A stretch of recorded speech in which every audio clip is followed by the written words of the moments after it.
On this little Kindle here, I have a copy of The Artist's Way by Julia Camron, a spiritual path to higher creativity. Now, I heard about this book maybe 2 years ago, and I actually listened to the audiobook at the time. But I remember thinking, I want to try that one day.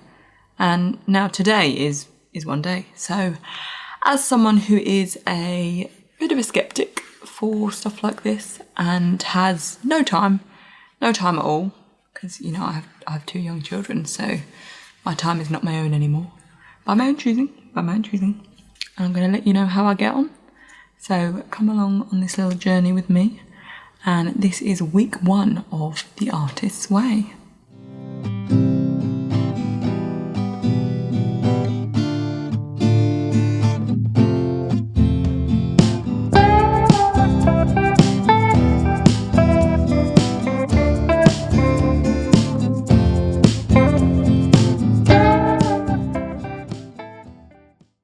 So I read through the introduction and I read through week 1, and sort of the main takeaways in this book from the author I got is that she wants to free people's creativity and she wants to encourage people to live creatively. She says that creativity is the natural order of life, which is quite nice. She says she spends about 1 hour a day doing The Artist's Way, and one of my favourite things she says is that art is life intensified, which I think is really cool. Now, we'll jump in straight away and say one of the issues that a lot of people have with this book is it's filled with God. And she says to engage the great creator and try and have this as an exercise in open-mindedness, and that you're following a spiritual path. So if you don't believe in God and see that as an unbelievable idea, which I'm an atheist, so you can follow it with a no God concept. So instead of using God, you can use the word flow or creative path. She says good orderly direction, which I'm not really sure about that. I think flow works a bit better than good orderly direction. And you can also replace God with mind or universe, something that suits you a bit better. I'm kind of ignoring those bits and trying to take away what I can from it. She gives us 2 tools that she says are essential to the process. And the first one is morning pages. I've got to be honest, I don't like these at all. Hate them. Done them for a week now. Absolutely hate them with a passion. So morning pages, it's just 3 pages of stream of consciousness writing, basically. You just write down whatever's going on in your head. It can be whatever, like, these are my morning pages. I've just had a cup of coffee. This is what I'm doing today, you know, whatever you're thinking about. And the idea is that the more you write, the deeper you get, and you're just brain dumping, really. You're just helping yourself process. You have to do it to see the purpose of it, basically. It's basically therapy. It is a therapy tool. I cannot tell you how much I have struggled with the morning pages.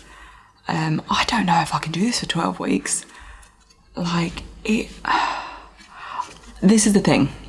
I have done a lot of therapy in my life. I've been in a mental health hospital for 9 weeks. I've had countless hours of targeted therapy sessions, which have changed my life. They've done brilliant things for me, and I really think therapy did what it was meant to do for me. It gave me the tools to cope with hardships in life and not relapse into anxiety and depression.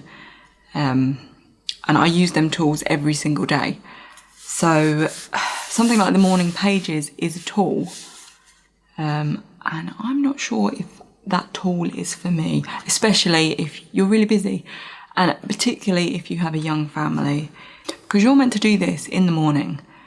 I get up and the first thing I see is my 2-year-old son in my face asking for peanut butter on toast, followed by my 1-year-old crawling up onto my chest to get in on the action. So I don't have an hour or 45 minutes in the morning, because I've seen people do this and they do A4 pages no, I was not. There was no way in hell I was going to be doing A4 pages. So I picked this little cute sketchbook from Fabriano, and these sketchbooks are brilliant, by the way. They come in a little pack of about 7, and all of the pages are different, and I love them. This one is just like a white smooth paper, but they do like a texture paper. They do a paper that's like, is it called onion skin? Like the see-through kind. They do cream papers, one that's like recycled. Anyway, brilliant little sketchbooks, but they're small. So I just had to do 3 small morning pages. And I did them. I did do them. Hated them. Like I say, young children demanding my attention. I get up, I have to dress myself, brush my teeth, dress my children, brush their teeth, make them breakfast, make me breakfast, and then usually straight away, 9:30, whatever, I take them out, and then we're out all day until about 2:30, and then it's nap time.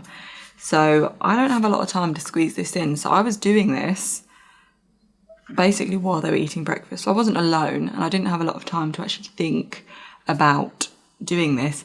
And there is no way in hell that I'm getting up 30 minutes early when I wake up 3 or 4 times in the night to breastfeed.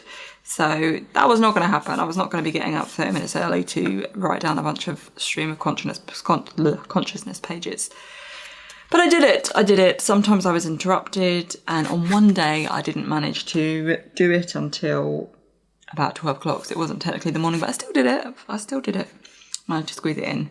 But again, I don't know how helpful this is. I feel like I work through my own thoughts as I have them. I'm really conscious of how I'm feeling, just like I say, from years of therapy. So thanks, trauma, for that. Now, I do think if you haven't done a lot of therapy or done something like this before, it could potentially be really useful at helping you pinpoint how you're feeling and bringing underlying thoughts and feelings and ideas to the surface. I do think this could really benefit some people. I just don't think it's going to benefit me that much, but I am going to do it into week 2. I'm going to carry it on, and I'm going to give it more of a chance. But my first impression is basically. The second tool that she talks about that she says is really key is going on artist dates. Now, I was much more enthusiastic about artist dates than I was about the morning pages. So the idea is that these dates could give you ideas and insight, inspiration, and they should be about 2 hours weekly, and you should do them on your own. I mean, for me, again, I don't really have a lot of time because I have children 24/7. It's hard for me to get play dates for myself, essentially, and especially 2 hours. I'm thinking that the 2-hour session that I go to for life drawing is an artist date. So I've kind of been doing artist dates anyway. So I thought I'd try to incorporate some new things, try some new exciting things, and stuff that isn't specifically painting and drawing, other creative endeavours. I will try and do a mix of stuff outside and inside, but a lot of my stuff is going to be inside because I'm going to have to do it when my children are sleeping, either at nap time or bedtime. So artist dates are going to be hard to squeeze in, but I'm going to do them. And this week, the artist date I chose to do was some collaging at home. But I've also done some other things. I do think doing this course inspires you to seek out more creativity in your everyday. And I think I've done that this week. I went to a local cathedral near us where they had an exhibition on. They had a big dragon coming through the entire cathedral. And I went with my children. It wasn't alone, but they absolutely loved it. They also loved the acoustics in a cathedral. I wouldn't necessarily recommend taking 2 young children to a cathedral where they can scream and the whole place reverberates. But they very much enjoyed it. And the sort of priest there didn't seem to mind that they were having the time of their life. And my youngest loved that big dragon. But it was really inspiring to see something that someone had created, this huge, big, like sculptural project up on the ceiling. So yeah, that was a decision I made this week to sort of inject a bit more creativity into my life. And that sort of segues onto another section of the book where she talks about filling your creative well and feeding your artist brain with images and ideas from all around you to inspire you, basically. So she talks about how having experiences such as artist dates can help you fill that creative well, and how you need to limit distractions. That's why you need to be alone, and how your imagination needs idle time to fire itself up to get yourself thinking. So just no distractions, basically. And something that really resonated with me was when she said that often a lot of our inspiration comes when we are in the shower or driving or doing a sort of idle task, when we actually have that time to think, when, especially like nowadays when it's so easy to just pick up your phone and scroll through a load of crap. Like, that's just so tempting, isn't it? You've got the TV, you've got all sorts of distractions, podcasts, whatever. If you want, you can always be filling your time with some sort of noise. So I think actually giving yourself some time where you switch off a bit is actually really handy at sort of getting your creative juices flowing. And while I talk you through my week 1 tasks, I'm going to show you what I did for my artist date, which is collaging, which is something I've never done before, but it was really good fun. So I'm probably going to do it again. Task 1, pretty simple and easy. Do 3 pages of morning pages. Did that, done and dusted. Didn't like it, already spoke about that. Number 2 was converting blurts to affirmations. And blurts are kind of like the negative things you say to yourself to sort of self-sabotage yourself. Now, I think I'm pretty good with this. I think if you'd asked me this 15 or 10 years ago, I would have been much more self-critical, but I'm a lot better now. So the blurts I came up with were, my art is crap. I'm not really an artist. Art isn't a valuable way to spend my time. I'm too busy to create art. I should devote all my time to my children, not hobbies.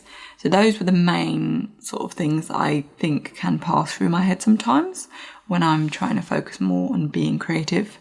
So you take those negative blurts and you turn them into affirmations or positives to tell to yourself instead. So that would convert to, some of my art is good. I mean, really, you should be like, oh yeah, all of my art is good. But no, this is just slightly more positive. Some of my art is good. I am an artist. My creativity heals myself and others. I can find time to create art. I deserve a rewarding creative life. I am willing to create and let myself learn to create. I will use my creative talents, and I am allowed to nurture my creativity. So, I mean, some of that all sounds a bit cringy, doesn't it? A little bit cringy. But I can see what she's trying to do here. This is another therapy technique, really, isn't it? It's just trying to help change your mindset and help you stop thinking so negatively and trying to swap some of those negatives to more positive things. It's also allowing you to let creativity in, really, isn't it? Which again sounds really cringy, but that's the whole point of this book, is kind of a bit of cringe, so you're just gonna have to sit with it if you do the artist's way. So those were my blurts and my affirmations. The next task. Now this just really is like, this is just therapy, but the next task was list 3 old enemies of your creative self-worth. And it was, she talks about acknowledging your creative injuries and grieving them. And I think that is something important to do. And it's a way of helping you move past that. And I think if you don't, it can be really hard to look back on hard things that have happened in your life. And I think one of the issues, especially with mental health issues, not that this is all about mental health, but I've had a lot of mental health struggles, so it's really relevant for me. If you don't acknowledge them and move past them in some way, they haunt you. They really do. They are the skeleton in your closet. So I think acknowledging either people who've wronged you or bad experiences in your life, even just saying, yes, this happened to me, can help you move past it. And the more you think about it, the less ammunition it has. So who am I? Who are my enemies of my creative worth? Now this is old enemies, so like, not that I have any new enemies, but so my first one was a friend at secondary school, which in American terms is high school. I must have been about 11, 12 years old. I just got into secondary school. Now this friend, I got into a friendship group of 3 girls. 2 of them were lovely. One of them was the biggest bitch, and she just hated me. She acted like my friend, but she wasn't. She really bullied me. It was my first experience really of proper bullying. So some of the incidents that I could think of from her, she pushed me onto the floor, stood on my hair and pulled my head upwards, pulling out all my hair. And that's something I've always remembered because it really hurt. It was really humiliating at the time. She was always telling me I was weird no matter what I did. Like, any of my interests was all like, oh, you're weird for liking that. And I feel like when someone talks to you like that, it really does dampen down your creativity, because you double question everything. Like, am I weird for liking this? Am I weird for wanting to do this? A few more, some of the worst things she did is she blew her nose into a tissue and she wiped it in my face. And that was, again, really humiliating in front of a class of people. You got people laughing at you. It was just disgusting, like the pure disgust of having someone do that to you. Yeah, she was not a nice person. She also held my hands behind my back and she put some knickers over my head. Now, these were PE knickers, and like they were like in the lost clothing bin in the PE hall. And just some people didn't wear their PE knickers over their normal knickers. I don't know, do Americans say knickers or do you say pants? Do Americans say pants? No, because pants are trousers, aren't they? But in English, pants are underwear. So what do Americans say for knickers? Do you say knickers? Write in the comments, do you say knickers? If anyone's even still watching this video. So, yeah, that was a really bad experience from her. So she is one of my old enemies of my creative self-worth. Another old enemy of mine was another girl, but from when I was younger, so from primary school, which is, I don't know what that is in American terms, sorry. So, it sounds so petty, because it's such a long time ago, but she wants you to write about old enemies. She didn't want to be friends with me, and she didn't want me to be friends with my other best friend at the time. She pushed me out of conversations and excluded me from games, which this hurts my heart, because this really upset me when I was like 5, 6, 7 years old. You know, this hurts at that age. Her mum was an absolute psychopath, and she made my mum cry in the car park because I don't even know why. Like, I think me and this girl had been arguing and her mum didn't like it and just had shouted at my mum saying I was horrible or whatever, but that was really not the case. I was a confident child for the most part. I was friendly. I wasn't a bully myself. I never hurt anyone. I never said horrible things. I don't even say horrible things now, really. I'm not good at arguments. I'm like really conflict shy. I avoid them however I can. So yeah, so her mum was awful and she was awful.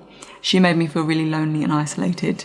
And I think feeling that way when you're that young, that can really impact your creative flows and your enthusiasm for things. When you're that little and you're worried about doing things because somebody's going to say something negatively about it, you know, even like cutting out stuff in art class when you're that young, and then she would say like, oh, that's awful, or she'd like take the glue from the table, or really petty things, but at that age that messes you up. That's like, why is she targeting you? Bullying's awful. Like, if I could change one thing in the world, it would be stamping out bullying. But like, kids are just little shits sometimes, aren't they? Kids bully. I don't know what the answer is for that. Anyway, I'm going on a tangent. So, and another thing that was an issue for her was that I wasn't popular or talented enough really to be her friend. We all did dance together for about 3 years, and I don't think she thought I was good enough. I wasn't great at dance. I did ballet. Like, do I look like someone who would be good at ballet? I was all right for like that age, and I can still go up like onto point. Even now, like my feet are like got that muscle memory. After children, I'm not sure how stable I'd be, but I can still do it. But yeah, I couldn't sing as well, and she could sing really well. And like she did like acted and dance. She was like really full of herself. One of my best memories is when she lost her voice and tried to sing. Oh, I'm a horrible person. But yeah, I was so proud that day because I was like, Kathy, I'm not the only one who can't sing. You can't sing either. And then obviously she got over it and sang fine afterwards. But it was still satisfying to watch because it was in like a hall assembly. And the final enemy of my creative self-worth was an ex-boyfriend. And the issues in our relationships were one of the reasons why I stopped painting. Because with all of the emotional upheaval and just drama from all of that, I stopped painting. I stopped doing watercolour. I stopped drawing. For about 3 to 4 years, I just put down the pencil. The drama and the upset and the stress and the hurt that caused me, it just sucked the creativity right out of my life for years. It was a really, really toxic relationship. I'm sure it was painful for both of us, but we were really bad for each other, and he hurt me, I hurt him. It was horrendous.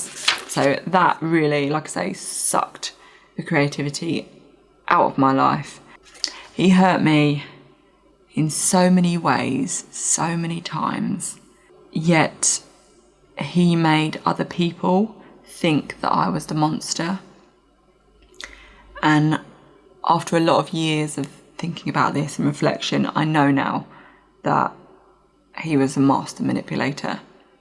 But that really stood with me. And like I say, it stripped the creativity from my life for a long time until I found myself again and got back into it and met someone new and got back into my hobbies. But yeah, I think bad relationships can absolutely ruin your creativity.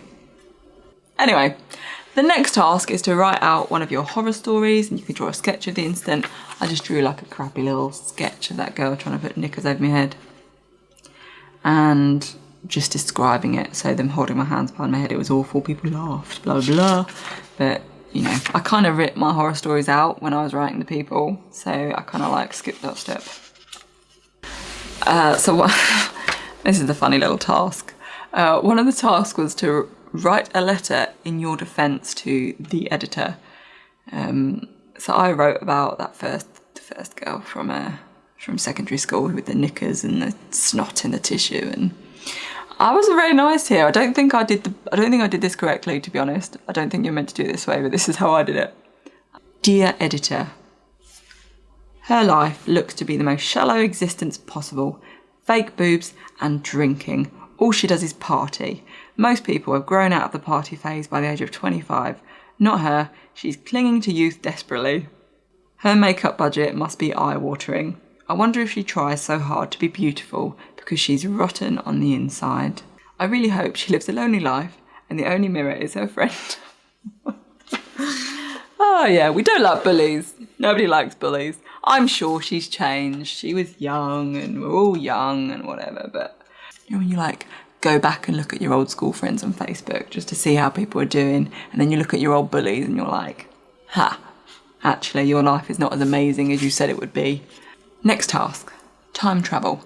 Write out 3 old champions of your creative self-worth. Now, I found this really difficult. Like, I found the enemies easy. I had more than 3. I could have done probably about 5 or 6 enemies. Champions, though, I got 2. I literally got 2, which is really bad. I haven't even finished this one. I couldn't really think of any. I got my primary school art teacher.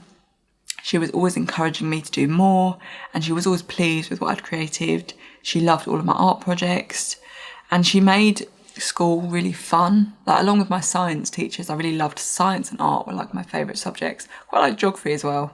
But yeah, science and art. Do you know what? I probably like geography because there was a lot of drawing maps and bits. There was a lot of drawing included in geography. So that might be why. But anyway, that was my first champion, and my second champion were my parents. They're always relatively enthusiastic about anything I create. And my mum will always be like, oh, look at what Lou created. Like, if I sew a dress or something, she'll be like, oh, Lou made that herself. And my dad's always like, wow, you made that? You actually made that? So that's quite nice. And then I don't have a third one. I could not think of a third person. And it's like old champions. Like now I know my partner really supports me. I've got friends that support me, but if we're looking like older, I don't know. I can't think like of my past. So maybe that one's kind of a bit harder for me. I might have to work on that one a bit more. The next one was write out 1 happy piece of encouragement. And honestly, they're there are none that I can remember. I literally, I don't know. So I said I've had a lot of therapy. One of the things my therapist said to me that was one of my issues was I struggle to internalise good experiences and focus more on bad experiences, which is why I ended up with depression, anxiety and all that jazz. So maybe this is kind of showing me, that like I can think of lots of bad experiences, but I can't think of that many good experiences. So maybe I need to start writing down good experiences in my life to sort of concrete them in. You know, one piece of encouragement I could think of from that art teacher was we made like this paper mache leather. All right, this is in the 90s, all right, so it's a bit more old school, but yeah, I made like a skin and transferred like these images of lions onto it, and then I had sticks as the frame, and I received a lot of praise for that because you had to like tan it so it looked like that, and it looked really good. It's probably one of the things I'm most proud of that I've ever made. It hung on the back of my parents' door for like years. I loved it, and I remember it was like the best in class. So for that one thing, everything else never been best at anything, but that was the one thing that I did for art that was like the best. So that was like the only thing I could think. And then you're meant to write a letter to your teacher. So I don't know why I rolled my eyes. Like, it's me like, I could write a letter to my enemy, you bitch. But positivity, So I said, dear teacher, thank you for nourishing my artist child. Thank you for encouraging me and helping me de-stress in an otherwise very academic school. Yeah, because I went to a very academic school. And that's my letter. Your next task was to imagine yourself living 5 different lives. And it could be anything. But I wanted to try and do things that were quite realistic and things that I would actually like to do rather than just being like, oh, I want to be a pilot or whatever, because I don't want to be a pilot. So my first one was live in a camper van and travel the world. And this is something that probably not travel the world, but I definitely want to get a camper van to go on to have experiences with my children. So that's not so much an imaginary life. That's hopefully a life I can sort of partly make come true. Number 2 was being a doctor or a paramedic, because I'm weirdly calm in like chaotic situations. I've had a lot of situations where people have been in medical distress and I've been the only one that's actually done anything. For example, just about to take off on an airplane and a guy 2 seats behind me literally was having a heart attack, and he lost consciousness and his wife just started screaming, help, help, help, for about 30 seconds. And I shit you not, no one else got up. Like, no one did anything. So I was like, okay, I guess I'll help. So on this full plane, I was the only person that got up and went to help this man, pressing the emergency button and shouting for the crew to come and, you know, asking what his name was and trying to wake him up. And ended up an ambulance came to the plane and I just comforted the wife and they took him out, and obviously he couldn't fly and he did regain consciousness, thank God, after about 5-6 minutes. But it was a really scary experience, but no one did anything. I was the only person. Anyway, I'll stop complaining. Another example is I had to give CPR to someone else's 1-year-old at a play group. She'd started choking and everyone just sat there in shock. The mum was hysterical, saying, she's choking, you know, and the 2 people that were kind of leading it were like, oh, no, I don't think she's choking because she's still breathing. But the kind of breath she was taking, you could tell she had like a partial obstruction. She wasn't breathing properly. She was red in the face. She was like gasping for breath sometimes, and you could hear that there was something in the way. So I ended up stepping in, obviously talking to her mum, and I put this little girl over my leg and thumping her back hard as I could and flipping her over. And I was explaining to the mum, this is how you do it. You know, we've got it. I know this looks hard, but we've got to hit to dislodge it. And anyway, I did maybe after 3 rounds of hitting her really hard on the back, you heard something change, and then she started crying.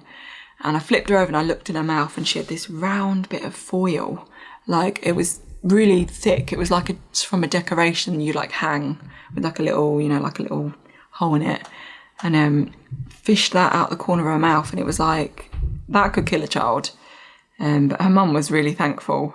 But yeah, that traumatized me afterwards, because my son was younger. He was only about 8 months. He started weaning. So now, like every meal, I was like, oh my God, you know, don't choke. But yeah, so I moral of them two tangents is that I'm quite a good person to have around an emergency because I don't panic. There are other examples, but it always seems to be me that's there when these things happen. But yeah, I don't shy away from that. I will, even when there's blood or whatever, an emergency, I stay calm and can deal with the situation. So I thought I'd be a good paramedic. Number 3 was a landscaper or a gardener, because I really like beautifully maintained gardens. I've never had my own garden. It's always my mum's garden. My mum has an immaculate garden, so maybe I've kind of got that from her as well. But I always thought that would be a nice thing to do, like more like the design and layout of it. I would love to do that. And then number 4 was work with a volunteer agency, providing help to people at home or abroad, maybe for homeless people, that kind of thing. I thought that would be quite a nice life to lead. And then number 5 was working in a museum, maybe something like the Science Museum or Natural History Museum, something cool like that, where you get to like look at all the specimens and you learn so much and restore things. And I thought that would be a really cool life to lead. So those are the lives I picked. Now, I should have read the next step before I chose these lives, because the next step was to live out part of one of those lives for like part of the day or whatever. And I was like, what? Well, I can't buy a camper van. I can't be a paramedic. I mean, I could do some volunteering, but I haven't really got time with the kids at the moment. I can't really go like pretend I work in a museum. So the only one I kind of had to do was landscape or gardening. So I did some little gardening with my 2-year-old, which was lovely actually. He planted some seeds and watered with me, so that was nice. Another thing that I found really, really helpful was she gets you to break down your life into 5-year chunks and write out things that have happened to you, significant things, good or bad. So I did that. So, I mean, 1 to 5, don't really remember anything other than my brother being born. So let's start with 5 to 10. I was at school. The hobbies I did ballet. I loved horse riding. I loved trampolining. Bad experiences, I was bullied at school. Ages 10 to 15, I passed the 11 plus, which is something that you do to get into grammar school in the UK. So it's still like a state funded school, but you have to achieve a certain grade to get into it. So I was really proud I got into grammar school. I used to love doing tennis. I did guitar lessons for 2 years. I did piano for a year. I got into gaming with my granddad. He used to burn copies of Tomb Raider for me back when there was like no copyright. And we used to play Tomb Raider. We played so many of them together. And I really got into gaming through my granddad. So that was a really good experience for me.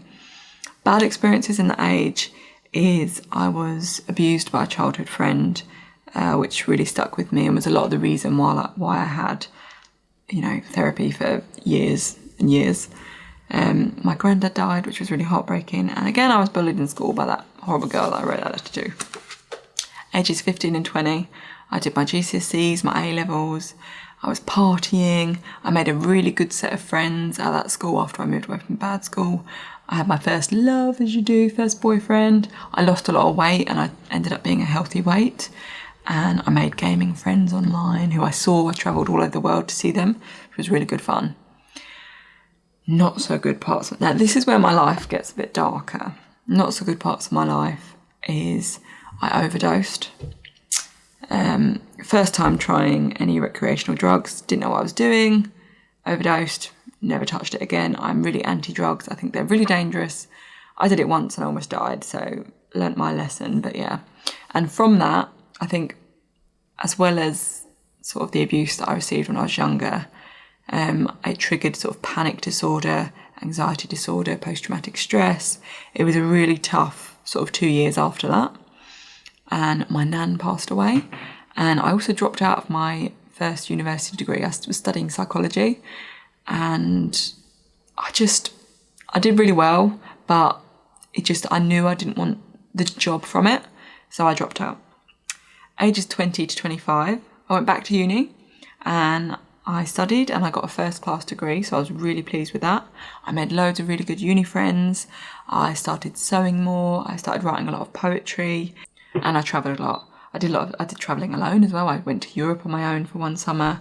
Friends joined me at various points, but I did most of that alone.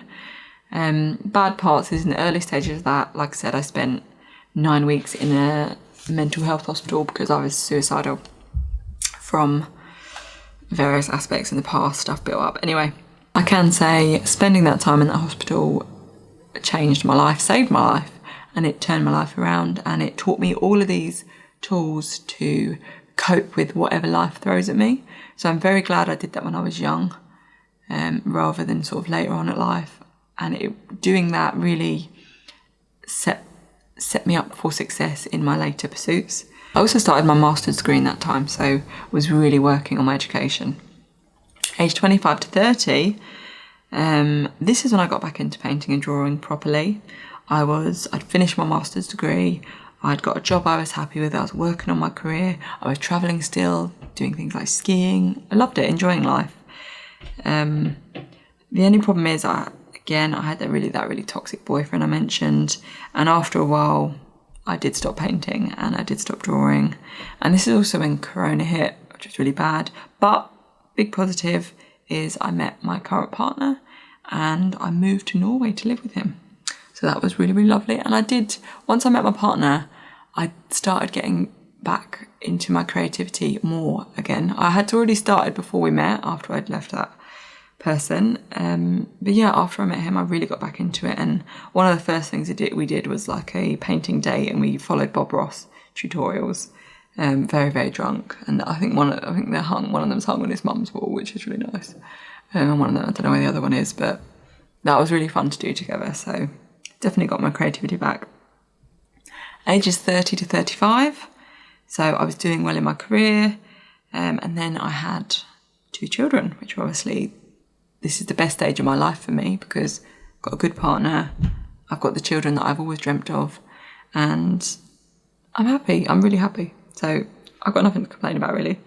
We got engaged and I really started diving back into being creative again. I already had been in other ways, so I've been sewing a lot more for the last few years.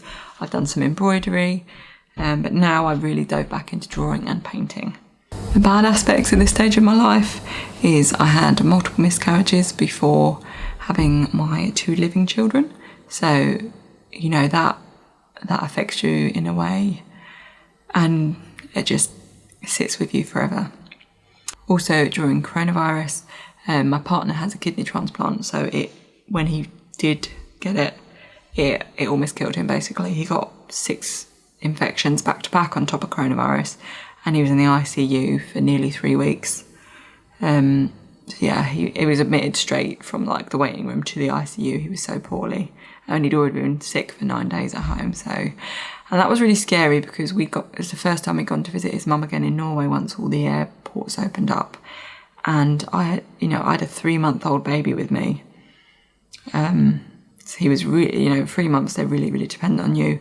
And I was going in to see my partner for 2 hours every day in the ICU to sort of do his self-care and comfort him and reassure him. Because, he couldn't breathe.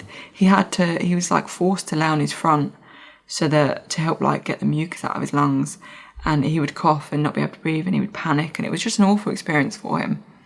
So, and for me as well, because, I was looking after an infant, very young infant, and trying to support my partner, and away from home, I mean, it was at home from home because we lived with his mum when we lived in Norway. So it still felt like home there anyway, but so yeah, that was a bad experience. So, but yeah, break your life up into 5-year segments and see what comes from it. And I think doing that, it really helps you think more about your champions and your monsters, or whatever you called them. Like, looking back now, I have another champion. My granddad was a champion, and my nan really, of my creative self-worth. They were always encouraging me to do things. My granddad taught me to touch type. He was so patient when we were gaming. He let me figure it out myself. He never told me how to do things. He guided me in the most amazing way, which I think that stuck with me and helped me problem solve. And so they're one of my champions. So doing that exercise, I think, will help you if you're struggling with other parts of the first week. Last but not least, you are meant to do a creative check-in at the end of the week. I haven't done this yet, so I'm gonna do my creative check-in with you guys right now. Here we go. how many pages this week did you do of morning pages? So I did all of them. I did 7 days, except one of them I did in the afternoon rather than in the morning. How was the experience for you? Awful, hate them, don't like them. We'll keep doing them next week, but they're not really for me, sorry. Like I say, I've done a lot of therapy and they're not for me. They might be for you though, so give them a try, because a lot of people love them, a lot of people rave about them, they change their life, and that's great. If that's you, don't take this off of my experience, this is just my experience. Try them yourself, because on YouTube anyone can say anything, but these are all individual experiences. Try it yourself. Number 2, did you do your artist day this week? Yes, I did. Did a few little mini ones, I guess. Went out and about. I went to the boot fair with my dad as well. That was kind of an artist date. He walks and looks for his own stuff and I look for my own stuff. But I was alone for that. And I was actually looking for bits to collage with, because that was going to be my official artist date. But it was nice to just get out and walk. And I counted that as my 20-minute walk, because the last task was to do a 20-minute walk alone. I don't walk alone. I've got kids. They always come with me. We can play in the park. We walk.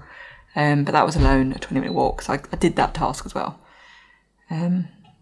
So I wanted to find collage pages, but I didn't. So then I chose to paint instead. But I did have a nice walk around there and look for things. And that was some time to reflect. And that was more of a walk. You just browse people's old crap at boot fairs. And for anyone that's American, boot fairs are like this. I don't know if you have them over there. I think you more have garage sales than boot fairs. You basically load your car up with whatever crap you've got that you don't want, and then you drive to a big field with loads of other people's that have also loaded their car up with a load of crap that they don't want, and then you sell it to each other for 50p or whatever. And I'm telling you, 90% of it is absolute shit. Old crappy ornaments and cracked mugs and TVs from the 90s and VHS players, and it's just a load of old rubbish. But you do find a few little gems there, and I did get a few bits. Got a few toys for the boys, and I got a graphic novel. I got the Walking Dead compendium. These usually sell for about 30 quid, but I got this for 8 quid, and it's really, first of all, it's lovely artwork, and it's a cool story. I really like zombies and horror in general, so I got that. So that was really nice. And the final question is, were there any other issues that week that you consider significant to your recovery? Describe them. Not really. Gotta be honest. Can't really think of any issues. The tasks, it was nice to work through the tasks and think back a bit to my past. It made me realise how useful therapy has been for my life and how it has put me on the path I'm on now and has enabled me to live happily and to be a good mum and to be very well emotionally grounded myself, which is something I wasn't very when I was younger, pre-therapy. So I guess that is my significant thing in my artistic recovery, was actually going through a lot of therapy and tackling a lot of demons from the past and accepting help, because when I was younger I was very resistant to help, which is probably why I ended up in a mental health hospital, because nobody knew I was sick. Nobody knew I was suicidal. And to this day, I don't know why I didn't. And something in me made me call my sister and tell her. I think she cottoned on that there was something wrong, because I'd never been that way. And then obviously my psychiatrist, I think because I'd never expressed any suicidal ideation, he knew that it was obviously, it wasn't a cry for help. It was serious. So yeah, that's why they admitted me for 9 weeks, for my own safety, but for my benefit really, because like I say, that time changed my life. So that would be my significant recovery from my creative journey. That changed my life. It helped me heal my anxiety and my depression, helped me work through sort of post-traumatic stress, and having a level foundation for the future enabled me to finish my degrees, get a good job, build meaningful, lasting friendships, and ultimately get back to creativity and joy in my life. So yeah, that was probably my most significant part of my recovery that I realised by doing the exercises in in the tasks, if that makes sense. So yeah, I hope you've enjoyed this video. I know it's not very vloggy. I did want to record more stuff to actually put in this video rather than just being, you know, me talking at you for however long this video is. But like I said, I'm busy with children and I'm not great at vlogging. I'm more like record videos like for specific things. So yeah, so this is like my boring headshot vlog. But if you've made it this far, thank you. I hope I haven't bored you to death. So yeah, I will see you next week on week 2 of The Artist's Way. Let me know if you're going to try it out, if it's something you've done. If you have, did you enjoy the morning pages or do you hate them like me? Do you like the artist dates? And let me know if you've been inspired to try this, because I really think it could be beneficial for a lot of people. So yeah, thank you for watching and you will see me in the next one.